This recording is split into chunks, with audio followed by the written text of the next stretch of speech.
नमस्कार. महाराष्ट्रातील राजकारण पुन्हा एकदा तापलं आहे आणि यावेळी मुद्दा आहे आरक्षणाचा.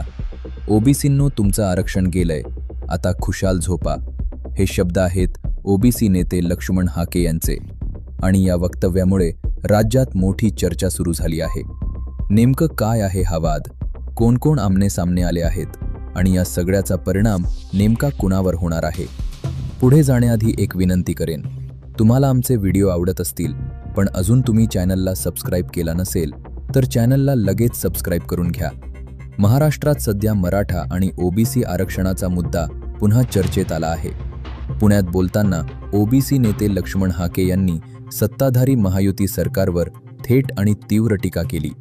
त्यांच्या मते राज्यात ओबीसींचं आरक्षण पद्धतशीरपणे कमी केलं जात आहे आणि हा एक गंभीर विषय आहे.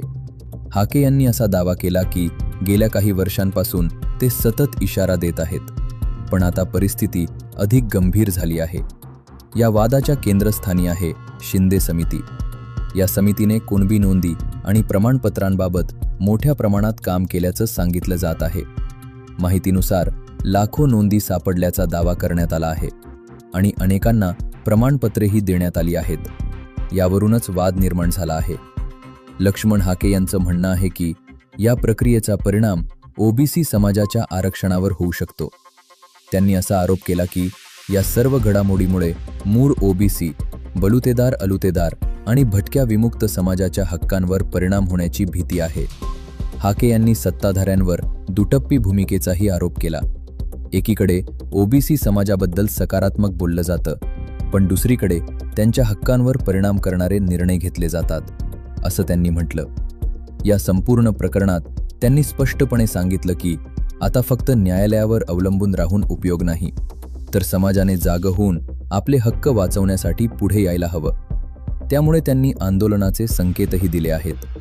हे वक्तव्य समोर आल्यानंतर राज्यातील राजकीय वातावरण आणखी तापलं आहे. महत्त्वाचं म्हणजे हा विषय अत्यंत संवेदनशील आहे आणि याचा परिणाम मोठ्या समाज घटकावर होऊ शकतो. म्हणूनच या प्रकरणाकडे सर्वजण लक्ष देऊन आहेत. आता प्रश्न असा आहे की पुढे काय होणार?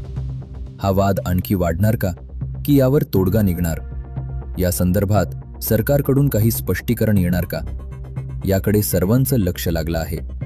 सध्या तरी या प्रकरणावर सरकारकडून सविस्तर अधिकृत प्रतिक्रिया आलेली नाही. अधिकृत माहितीची प्रतीक्षा आहे. तुम्हाला या संपूर्ण प्रकरणाबद्दल काय वाटतं? तुमचं मत कमेंटमध्ये नक्की सांगा. अशाच महत्त्वाच्या बातम्यांसाठी चॅनलला सबस्क्राईब करा. धन्यवाद.